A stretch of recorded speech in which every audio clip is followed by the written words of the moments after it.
Sir Noy, pabakasyon ako nitong December at balik ako ng February sa same employer. Tanong ko lang sir, kailan po ba or anong date pwedeng kumuha ng OEC? Salamat po.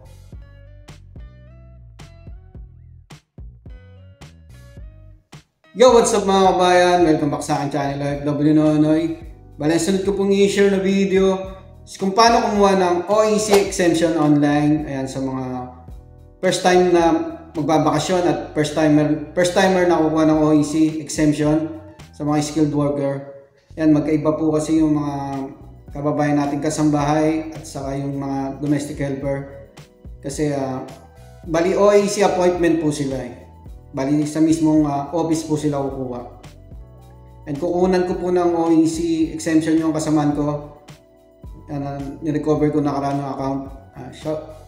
Shoutout po pala kay Bon Jovi. Salamat din sa pasalubong na bibingkat sa tupig ba tawag doon? Yung regarding naman sa tanong ni Kabayan na kung kailan po ba dapat kumuha ng OEC, wala naman pong sinabi ang DMW kung anong araw or kung kailan ka dapat kumuha ng OEC. Depende naman po yan sa inyo kabayan at kung makalkula nyo kung kailan kayo babalik sa abroad. Kasi 60 days naman po yung validity ng OEC natin Dapat nakalabas na kayo ng Pinas bago ma-expired yung OEC. Ako, 2 weeks pabalik ako sa abroad, doon na ako kukuha ng OEC. Yan. Sa akin. Yung iba, meron naman ang araw ng alis, doon na. Basta OEC exemption online, madali lang naman mag-generate. Pero mas maganda siguro, yan, 2 weeks bago ng alis nyo, kumuha na kayo ng OEC. Okay, simulan na po natin. Yan, napakin Google, tapos DMW Online. Nasa description po ng video yung website ng DMW Online Services mga kabayan. Click nyo e-registration. Nag-open na yan, click nyo lang yung let's go let. Lagyan nyo na yung username nyo. Ito po pala yung nirecover kung nag-change email sa kasamaan ko.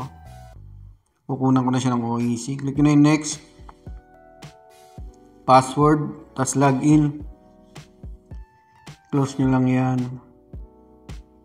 Yan yung dashboard ng account natin. Nakain lang natin. Dito sa left side yung pag may update na profile, yan, click nyo lang yung profile. Pag may update kayo, for example, passport at kahit anong details. Dito naman sa kanan, ayan, balik manggagawa, click nyo na yan, kukuha na tayo OEC. Yan, dapat naka-green po yan. Passport, at saka pag-ibig. Click nyo na yung next.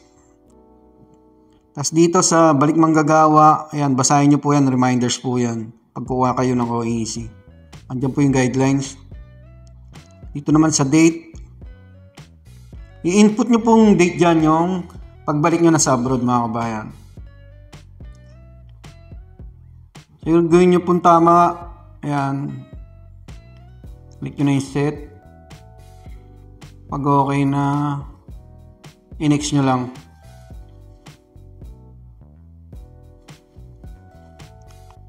Tapos ayan yung i-registration details natin at contract details natin. Ito nasa baba yung mga question yan. Are you returning to same employer? Click nyo lang yung yes. Returning to same job site. Pag same, yes nyo lang yan. Tapos same position, yes nyo lang. Pag nagbago position nyo, i-click nyo lang yung no. Tapos ito yung yung agreement yan. Click nyo na yung yes. Yan, pag lumabas na po yung page na yan na missing information, lagay nyo lang yung address nyo kung saan bansa kayo. Yan, employer address. Tapos country, alphabetical naman po yan. Hanapin nyo na lang kung saan bansa kayo. Unahin nyo yung country para kasunod na mag-generate yung sa city. May na-encounter ako sa Taiwan daw, wala yung city nila. Ilagay nyo na lang po yung pinakamalapit. Tapos dito sa contract start, kung kailan po kayo nag-join at kung kailan kayo nag-renew, pwede nyo pong ilagay parehas yan. Tinatanggap po parehas yan. Okay lang. Dun sa taas yung year. Slide nyo lang yan. Tapos naman i-slide nyo rin pa kaliwa pa kanan. Tapos dito sa contract duration, kung yearly kayo 12 months, pero pagka 2 years 24 months. Tapos sa salary, pag may nabago, i-edit nyo lang yan. Tapos currency, yan, naka-default naman na yan. Saka yung period kung sahod nyo monthly. Reviewin nyo lang. Tapos click nyo na yung submit. Kasunod nyo na yung magpiprint na kayo ng OEC. Ayun yung summary ng OEC nyo. Pag pinrint nyo na yan, umpisa na po ng bilang ng OEC nyo yan, kabayan.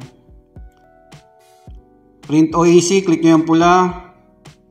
Tapos click nyo yung blue na yan, yung maliit sa gitna. Click nyo yung open. PDF files po yan, mada-download na kagad sa cellphone nyo. Ayan. Nasa gallery na po yan, nasa files. Dito tayo. Ito, buksan natin to. Click nyo yung more, tapos yan, PDF. Kailangan may PDF reader na po kayo na download. Dito ko sa PDF drive. Yan, pwede nyo na rin screenshot yan. Pwede nyo rin i-download yan kasi madoble-doble na yung kopya. Okay lang naman po yan. Pag gusto nyo ng malinaw na kopya, punta kayo sa files. Ayan yung PDF na kopya yan. Download. Ayan. Ayan po yung PDF files nyo na OEC, mas malinaw po yan. And gawin lang po mga kabayan kung paano kukuha ng OEC yung mga first timer. Maraming pong salamat. Ayun kabayan, sana sagot ko po yung katanungan nyo. Mag-ingat po kayo sa mga gumagawa online ng OEC. Yung mga nang-scam or kaya naniningil. Pwede po kayong magpagawa sa mga kakilala nyo para sigurado. At saka para hindi rin po magkamali, mamaya magkamali yung details. Ayan kung meron po kayong katanungan, message or comment lang po kayo sa aking YouTube channel at Facebook page, OFW Nonoy. Nasa sa description po ng video yung channel link natin mga kabayan. Maraming po salamat.